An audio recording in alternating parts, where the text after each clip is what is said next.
ఆ farm house నాదే, కానీ నా మేనల్ లీజ్కి ఇచ్చాడు, అతని నుంచి మరొకరికి పోచంపల్లి శ్రీనివాసరెడ్డి పోలీసులకు వివరణ అంటూ చూస్తాను. అబ్బా అంటే నీ ఫామ్ హౌస్లో ఎవడే దందా చేసినా నీకు సంబంధం లేదు. నీ ఫామ్ హౌస్లో ఎవడు ఏ ఇల్లీగల్ దందా చేసినా నీకు అభ్యంతరం లేదు కదా, అంతే కదా. అంటే అట్లా ఇచ్చేసినావు, నువ్వు ఏ దందాన చేసుకో అని లీజ్కి ఇచ్చేసినావు. నీ అల్లుడు వేరే వాళ్ళకి లీజ్కి ఇచ్చినాం నీ తెలియదా, వాళ్ళు వేరే వాళ్ళకి లీజ్కి ఇచ్చినాం నీ తెలియదా. అంటే నీ భూమిలో అక్కడ ఏదైనా చేయొచ్చు. అసలు ఆ భూమికి ఎట్లొచ్చింది పోచంపల్లి శ్రీనివాసరెడ్డి చెప్పు చూద్దాం. ఆ భూమికి ఎట్లొచ్చింది? 2009 ముందు నీ పరిస్థితి ఏంది? 2014 తర్వాత నీ పరిస్థితి ఏంది? కేటీఆర్ బినామీవా కావా చెప్పు. ఇటీవల కోళ్ల పందాలు క్యాస్లో నిర్వహిస్తున్నటువంటి 64 మందిని అరెస్ట్ చేసినటువంటి Moinabad farm house తనదేనని BRS Warangal MLC Pochampally Srinivasa Reddy అంగీకరించారు. అయిపోయింది కదా, ఇంకేంది అలా పెద్ద చెప్పుకోవాల్సిన అవసరం ఏంది? ఈ మేరకు తన న్యాయవాది ద్వారా పోలీసులకు వివరణ పంపారు. ఫామ్ హౌస్ తనదే అయినప్పటికీ వర్ర రమేష్ రెడ్డి అనే వ్యక్తికి తన మేనల్లుడు దానికి లీజ్కి ఇచ్చాడని ఆ వివరణలో తెలిపారు. అతని నుంచి వెంకటపతి రాజు అనే వ్యక్తి కౌలుకు తీసుకున్నట్లు పేర్కొన్నారు. అయితే ఇక్కడ విషయం ఏంటంటే తన మేనల్లుడు ఆయన మేనల్లుడికి నువ్వు లీజ్కి ఇచ్చినావా లేదా ఫస్ట్ చెప్పు. లీజ్కి వెళ్ళాలంటే డైరెక్ట్ అసలు అక్కడ ఇల్లీగల్ దందా జరిగిందని ఇవ్వాలని తెలుస్తుంది. అసలు మేనల్లుడికి నువ్వు లీజ్కి ఇచ్చినావా లేదా, మీ లీజ్ అగ్రిమెంట్ ఉందా లేదా అది చెప్పండి. అది పోలీసులు కూడా ఆ దిశగా విచారించాలి. ఒకవేళ మేనల్లుడికి ఈయన లీజ్కి ఇవ్వకపోతే ఇక మొత్తం కేసు అంతా ఈయన మీదకి వస్తుంది, ఈ వరకు ఈయన ఉంటాడు. సో మొయినాబాద్ ప్రాంతంలోని తోలుకట్ట గ్రామంలో ఉన్న ఫామ్ హౌస్లో కోళ్ల పందాలు క్యాసినో జూదం నడుస్తున్నట్టు అందినటువంటి సమాచారం మేరకు ఇటీవల పోలీసులు దాడులు జరిపిన విషయం తెలిసిందే.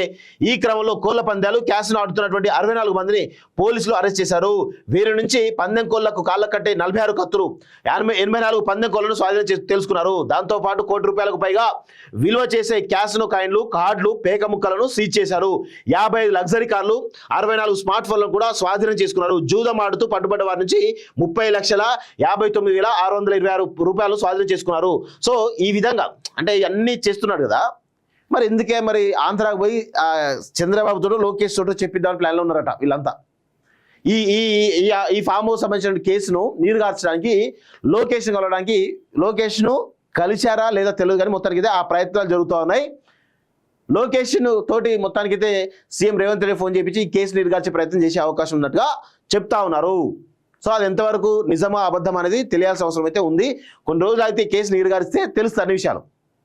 సో దయచేసి పోలీస్ డిపార్ట్మెంట్ కూడా ఒత్తిళ్లకు లొంగద్దు. ముఖ్యంగా రేవంత్ రెడ్డి గారు కూడా లోకేష్ చెప్పినా లేకపోతే ఇంకెవరు చెప్పినా కానీ వీళ్ళని వదలొద్దు. వీళ్ళు చాలా ప్రమాదకరం, తెలంగాణకు చాలా ప్రమాదకరమైనటువంటి వాళ్ళు వీళ్ళంతా కూడా.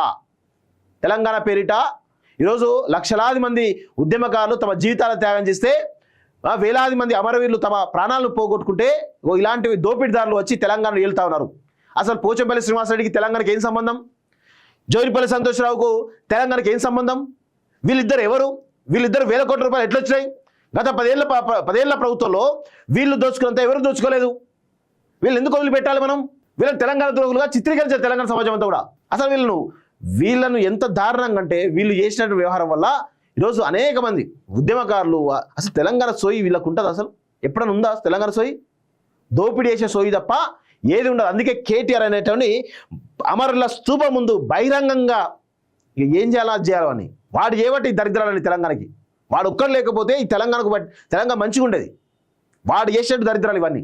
2018లో రిజిస్టర్డ్ సేల్ డీడ్ ద్వారా ఆ ఫామ్ హౌస్ కొన్నట్లు తెలిపారు. దానికి సంబంధించిన వ్యవహారాలు తన మేనల్లుడు జ్ఞాన్ దేవ్ రెడ్డి చూసుకున్నట్లు తెలిపారు. కానీ మరి ఆయన ఎవరికో లీజుకి ఇస్తే నీకే సంబంధం? నువ్వే అసలు సూత్రధారుడు అవుతావు. ఇట్లా వీరిపైన మొత్తానికి అయితే నడుస్తూ ఉంది. ఆ ఫామ్ హౌస్ నాదే, కానీ నా మేనల్లుడు లీజ్కి ఇచ్చాడు, అతని నుంచి మరొకరికి పోచంపల్లి శ్రీనివాసరెడ్డి పోలీసులకు వివరణ అంటూ చూస్తాను. అబ్బా అంటే నీ ఫామ్ హౌస్లో ఎవడే దందా చేసినా నీకు సంబంధం లేదు. నీ ఫామ్ హౌస్లో ఎవడు ఏ ఇల్లీగల్ దందా చేసినా నీకు అభ్యంతరం లేదు కదా, అంతే కదా. అంటే అట్లా ఇచ్చేసినావు, నువ్వు ఏ దందాన చేసుకో అని లీజ్కి ఇచ్చేసినావు. నీ అల్లుడు వేరే వాళ్ళకి లీజ్కి ఇచ్చినాం నీ తెలియదా, వాళ్ళు వేరే వాళ్ళకి లీజ్కి ఇచ్చినాం నీ తెలియదా. అంటే నీ భూమిలో అక్కడ ఏదైనా చేయొచ్చు. అసలు ఆ భూమికి ఎట్లొచ్చింది పోచంపల్లి శ్రీనివాసరెడ్డి చెప్పు చూద్దాం. ఆ భూమికి ఎట్లొచ్చింది? 2009 ముందు నీ పరిస్థితి ఏంది? 2014 తర్వాత నీ పరిస్థితి ఏంది? కేటీఆర్ బినామీవా కావా చెప్పు. ఇటీవల కోళ్ల పందాలు క్యాసినో నిర్వహిస్తున్నటువంటి 64 మందిని అరెస్ట్ చేసినటువంటి Moinabad farm house తనదేనని BRS Warangal MLC Pochampally Srinivasa Reddy అంగీకరించారు. అయిపోయింది కదా, ఇంకేంది అలా పెద్ద చెప్పుకోవాల్సిన అవసరం ఏంది? ఈ మేరకు తన న్యాయవాది ద్వారా పోలీసులకు వివరణ పంపారు. ఫామ్ హౌస్ తనదే అయినప్పటికీ వర్ర రమేష్ రెడ్డి అనే వ్యక్తికి తన మేనల్లుడు దాన్ని లీజుకి ఇచ్చాడని ఆ వివరణలో తెలిపారు. అతని నుంచి వెంకటపతి రాజు అనే వ్యక్తి కౌలుకు తీసుకున్నట్లు పేర్కొన్నారు. అయితే ఇక్కడ విషయం ఏంటంటే తన మేనల్లుడు ఆయన మేనల్లుడికి నువ్వు లీజుకి ఇచ్చినావా లేదా ఫస్ట్ చెప్పు. లీజుకి వెళ్ళాలంటే డైరెక్ట్ అసలు అక్కడ ఇల్లీగల్ దందా జరిగిందని ఇవ్వాలని తెలుస్తుంది. అసలు మేనల్లుడికి నువ్వు లీజుకి ఇచ్చినావా లేదా, మీ లీజ్ అగ్రిమెంట్ ఉందా లేదా అది చెప్పండి. అది పోలీసులు కూడా ఆ దిశగా విచారించాలి. ఒకవేళ మేనల్లుడికి ఈయన లీజ్కి ఇవ్వకపోతే ఇక మొత్తం కేసు అంతా ఈయన మీదకి వస్తుంది. ఈవరగా ఈయన ఉంటాడు. సో మొయినాబాద్ ప్రాంతంలోని తోలుకట్ట గ్రామంలో ఉన్న ఫామ్ హౌస్లో కోళ్ల పందాలు క్యాసినో జూదం నడుస్తున్నట్టు అందినటువంటి సమాచారం మేరకు ఇటీవల పోలీసులు దాడులు జరిపిన విషయం తెలిసిందే. ఈ క్రమంలో కోళ్ల పందాలు క్యాసినో ఆడుతున్నటువంటి 64 మందిని పోలీసులు అరెస్ట్ చేశారు. వీరి నుంచి పందెం కోళ్లకు కాళ్ళ కట్టే 46 కత్తులు, 84 పందెం కోళ్లను స్వాధీనం తెలుసుకున్నారు. దాంతోపాటు ₹1 కోటి పైగా విలువ చేసే క్యాసినో కాయిన్లు, కార్డులు, పేక ముక్కలను సీజ్ చేశారు. 55 లగ్జరీ కార్లు, 64 స్మార్ట్ ఫోన్లను కూడా స్వాధీనం చేసుకున్నారు. జూదం ఆడుతూ పట్టుబడ్డ వారి నుంచి 30,59,626 స్వాధీనం చేసుకున్నారు. సో ఈ విధంగా అంటే ఇవన్నీ చేస్తున్నాడు కదా, మరి ఎందుకే మరి ఆంధ్రాకు పోయి చంద్రబాబు తోడు లోకేష్ తోడు చెప్పిద్దామని ప్లాన్లో ఉన్నారట వీళ్ళంతా. ఈ ఫామ్ హౌస్ సంబంధించిన కేసును నీరుగార్చడానికి లోకేష్ను కలవడానికి లోకేష్ను కలిశారా లేదా తెలియదు కానీ మొత్తానికి అయితే ఆ ప్రయత్నాలు జరుగుతూ ఉన్నాయి. లోకేష్ను తోటి మొత్తానికైతే సీఎం రేవంత్ రెడ్డి ఫోన్ చేయించి ఈ కేసు నీరుగార్చే ప్రయత్నం చేసే అవకాశం ఉన్నట్టుగా చెప్తా ఉన్నారు. సో అది ఎంతవరకు నిజమా అబద్ధం అనేది తెలియాల్సిన అవసరం అయితే ఉంది. కొన్ని రోజులు అయితే కేసు నీరుగారిస్తే తెలుస్తుంది అన్ని విషయాలు. సో దయచేసి పోలీస్ డిపార్ట్మెంట్ కూడా ఒత్తిళ్లకు లొంగద్దు. ముఖ్యంగా రేవంత్ రెడ్డి గారు కూడా లోకేష్ చెప్పినా లేకపోతే ఇంకెవరు చెప్పినా కానీ వీళ్ళని వదలొద్దు. వీళ్ళు చాలా ప్రమాదకరం, తెలంగాణకు చాలా ప్రమాదకరమైనటువంటి వాళ్ళు వీళ్ళంతా కూడా. తెలంగాణ పేరిట ఈరోజు లక్షలాది మంది ఉద్యమకారులు తమ జీవితాలను త్యాగం చేస్తే వేలాది మంది అమరవీరులు తమ ప్రాణాలను పోగొట్టుకుంటే ఇలాంటివి దోపిడీదారులు వచ్చి తెలంగాణను ఏలుతా ఉన్నారు. అసలు పోచంపల్లి శ్రీనివాసరెడ్డికి తెలంగాణకి ఏం సంబంధం? జోగినిపల్లి సంతోషరావుకు తెలంగాణకి ఏం సంబంధం? వీళ్ళిద్దరు ఎవరు?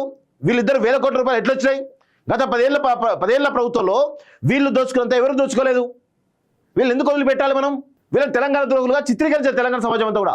అసలు వీళ్ళను ఎంత దారుణంగా అంటే వీళ్ళు చేసినటువంటి వ్యవహారం వల్ల ఈరోజు అనేక మంది ఉద్యమకారులు అసలు తెలంగాణ సోయి వీళ్ళకు ఉంటుంది. అసలు ఎప్పుడైనా ఉందా తెలంగాణ సోయి? దోపిడీ చేసే సోయి తప్ప ఏది ఉండదు. అందుకే కేటీఆర్ అనేటువంటి అమరుల స్తూపం ముందు బహిరంగంగా ఏం చేయాలో అది చేయాలని వాడు చేయబట్టి ఈ దరిద్రాలని తెలంగాణకి. వాడు ఒక్కడు లేకపోతే ఈ తెలంగాణకు తెలంగాణ మంచిగా ఉండేది. వాడు చేసేట్టు దరిద్రాలు ఇవన్నీ.